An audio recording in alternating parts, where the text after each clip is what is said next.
Padulong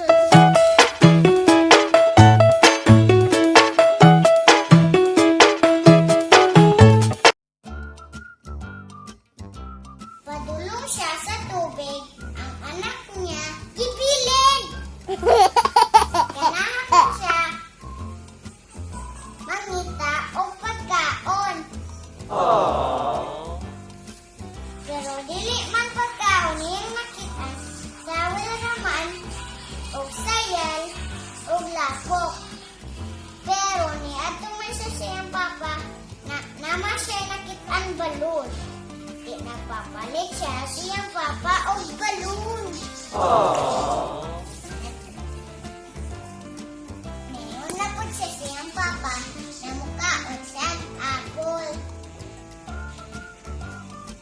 Tapos nag-ulan man, wala na siya ni Adto. Wala naman nag-ulan. Nagkaon na siya. Tapos iyang papa, nagtrabaho, giigang nasad, tapos ni Adto sa tubigan. Tapos naman niya ay nakit-an isda.